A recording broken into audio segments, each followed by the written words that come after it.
मूल्य पैसे को देते रहो और कुल मिलाकर के गाड़ी के बैल की जिंदगी अपन लोग जी रहे हैं, जीते रहेंगे। लेकिन कर करा करके, सारा छाती कूटा कर करा करके जिस दिन खड़े होंगे, थोड़ा चिंतन करेंगे, जिंदगी के झरोखे में बैठकर थोड़ा सा विचार करेंगे, तो पाएंगे बैल वहीं खड़ा है आखिर जहाँ से बंदे ने चलना शुरू किया। जिंदगी खत्म हो गई, हाथ में क्या आई? कुछ यादों की पोटलियाँ और कुछ नहीं बचा। ज्ञानी लोग निकल जाते हैं और तब उनमें से कोई व्यक्ति गौतम और महावीर बन जाता है, आनंद और बुद्ध बन जाता है, अर्जुन और कृष्ण बन जाता है। जो नहीं निकल पाते वो फिर वहीं धक्के खाते रहते हैं और यूं मर मरा करके पूरे हो जाते हैं। और जन्म जन्मांतर की अपन सारे जीवों की यही तो कहानी है। अपन सारे जीवों की एकमात्र यही कहानी है कि अपन इसी तरह से पैदा होते हैं, मरते हैं, खत्म हो जाते हैं। कहते हैं कि ऋषभ देव अपने राजमहल में देवराज इंद्र के साथ बैठ करके नृत्य देख रहा होता है। आज ऋषभ देव का जन्म दिवस है, बर्थडे है। और ऋषभ देव के बर्थडे पर देवराज इंद्र स्वयं आया है उनका आमोद प्रमोद करने के लिए, हैप्पी बर्थडे मनाने के लिए, केक काटने के लिए, मोमबत्तियां जलाने के लिए। तो अपने साथ देव देवांगनाएं भी लेकर के आया है। और ऋषभ देव के राजसभा में नीलांजना नृत्य कर रही है, अप्सरा। अद्भुत है उसका नृत्य। स्वयं ऋषभ देव भी मोहित हो जाते हैं और नीलांजना भी ऋषभ देव के प्रति इतने मोहित हो जाते हैं दोनों कि लगता है एक दूसरे को अपना दिल दे बैठेंगे कि नृत्य करते करते अचानक ही कमल के पत्ते पर रखी हुई ओस की बूंद लुढ़क गई। पेड़ पर हवा के हिलोरे और थपेड़े लेने वाला पत्ता अचानक ही नीचे बिखर गया और नीलांजना का आयुष्य पूर्ण हो गया। नृत्य करते करते अचानक ही वो लड़खड़ा करके गिर पड़ी। देवराज इंद्र चौंके, बोले अरे अरे ये क्या हुआ? तो पता चला अपने विशिष्ट ज्ञान से कि नीलांजना गई, नीलांजना की मृत्यु हो गई। देवराज इंद्र ने सोचा ऋषभ देव के आमोद प्रमोद में, उसके बर्थडे पार्टी में किसी तरह की बाधा खड़ी ना हो जाए, इसलिए उसने तत्काल अपने दिव्य प्रभाव से एक दूसरी नर्तकी को खड़ा कर दिया और वो नर्तकी खड़ी हुई और नृत्य करने लगी। कि तभी ऋषभ देव ने कहा देवेंद्र अब इसकी जरूरत नहीं है, अब इसकी जरूरत नहीं है। बोले क्यों, क्या हुआ, क्या हुआ भगवान? बोले नहीं, जो होना था सो हो गया। बोले क्या हुआ? बोले जीवन का आत्मज्ञान हो गया। बोले मैं समझा नहीं। बोले ये जो 2 पल गुजरे हैं, जिंदगी और मौत के बीच के 2 पल, नीलांजना ने मेरी सोई हुई चेतना को जगा डाला। एक पल के लिए मैं भी मोहित हो उठा था, पर उसकी मृत्यु ने मेरे मोह की मृत्यु कर डाली, मेरे मोह को नष्ट कर डाला। और इस तरह से तब कहते हैं ऋषभ देव जैसे नेमी अरिष्ट नेमी बाड़ों में बंधे हुए पशुओं की चित्कारों को सुनकर के वैराग्य वासित हो गए थे, वैसे ही ऋषभ देव नीलांजना की मृत्यु को देखकर, उसके नृत्य को देखकर जहां मोहित हुए वहीं पर मृत्यु को देखकर वे विरक्त हो गए। और तब उन्होंने घोषणा कर डाली अब मुझे नृत्य नहीं देखना, अब मुझे संसार में नहीं रहना, अब मुझे मोह माया में नहीं रहना, अब मुझे राजमहल में नहीं रहना, अब तो मुझे वनवासी का जीवन जीना है, अब तो मुझे अपना कल्याण करना है, अब मुझे अपनी पत्नी और बच्चों से मुक्त होकर के केवल अपनी एक स्वयं की भलाई, जे एकम जानई से सर्वम जानई, उस एक तत्व की प्राप्ति के लिए, एक तत्व की प्राप्ति के लिए मुझे निकलना है। ऋषभ देव निकल जाते हैं। महावीर कहते हैं जब वृक्ष का टूटा हुआ, वृक्ष का पीला हो चुका पत्ता जब गिरता है तो पता नहीं चलता। महावीर कहते हैं सोचो क्या हमारा जीवन भी ऐसा ही नहीं है?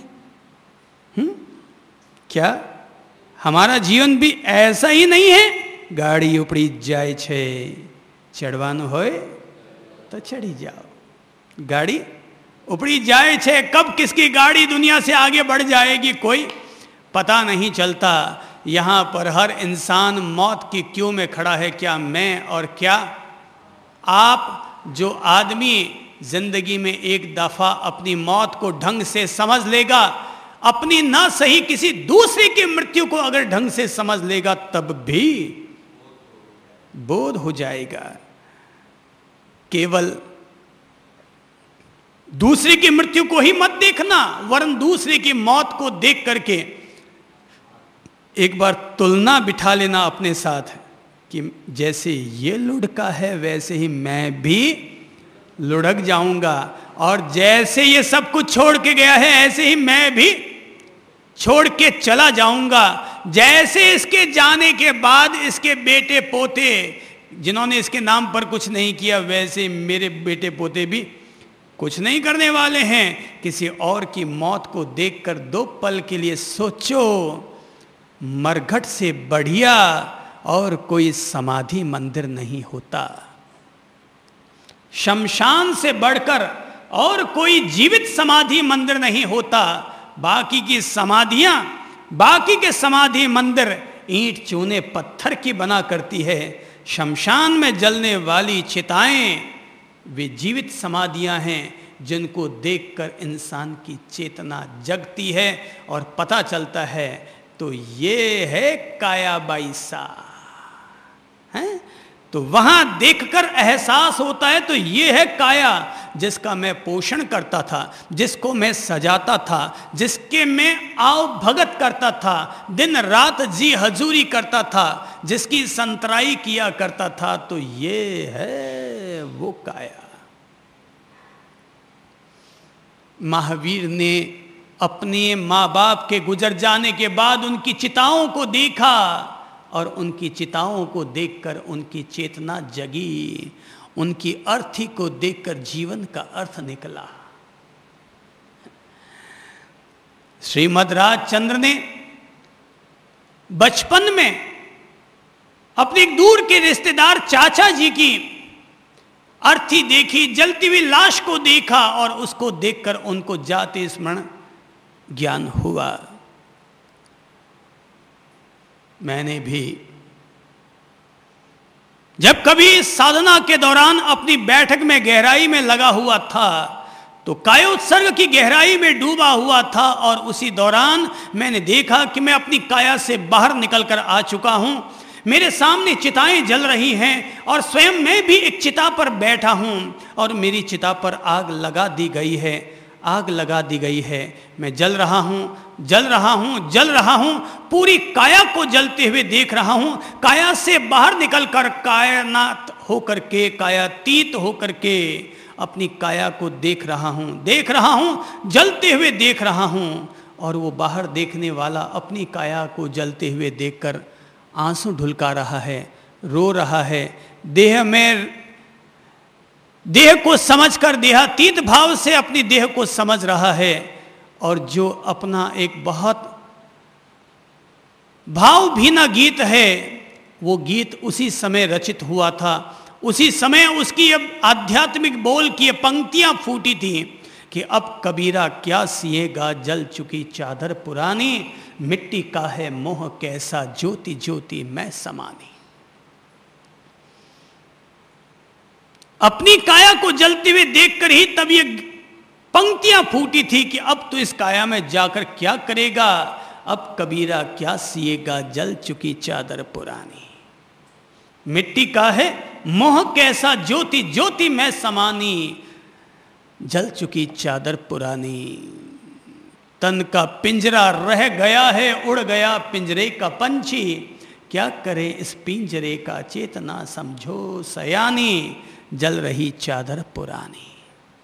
घर कहाँ है धर्मशाला, घर कहाँ है धर्मशाला, हम रहे मेहमान 2 दिन, हम मुसाफिर हों भले ही पर अमर मेरी कहानी, जल रही चादर पुरानी।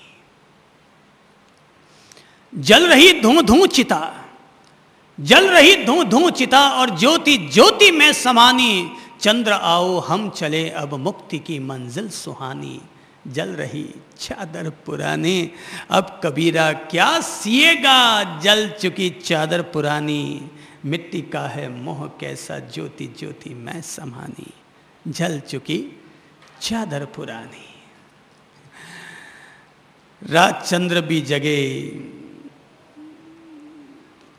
मैंने कोई ज़्यादा शमशान घाट तो नहीं देखे, क्योंकि चिताओं को जलाने का ज़्यादा अवसर नहीं मिल पाया। बचपन में तकरीबन 9-10 वर्ष का रहा होऊंगा तो कलकत्ता में किसी एक सज्जन का मर्डर हो गया था।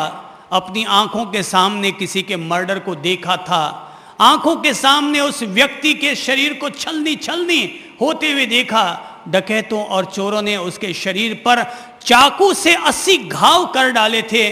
उसकी चिता को जलते हुए देखा, क्योंकि उसके कोई संतान नहीं थी, तो मैं उसकी संतान बना और मैंने उसकी चिता को मुखाग्नि दी थी। और या फिर दूसरी दफा जब मेरे आदरणीय पिता का स्वर्गवास हुआ तो उनकी चिता के पास भी मैं गया।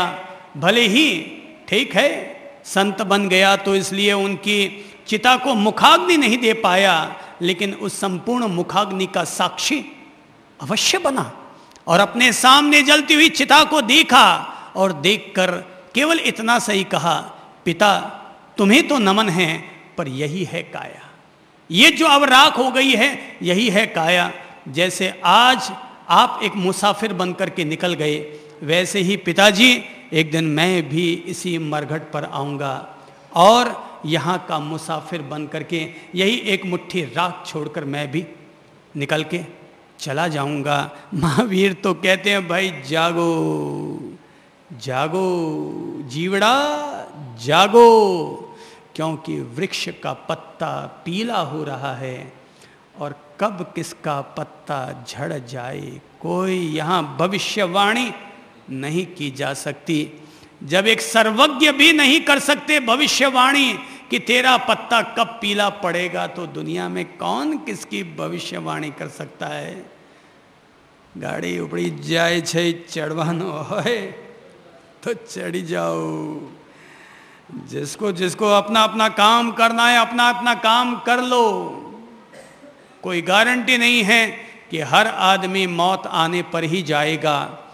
अकाल मृत्यु भी हो सकती है। कोई जवानी में भी जा सकता है, कोई बचपन में भी जा सकता है, कोई बुढ़ापे में जा सकता है।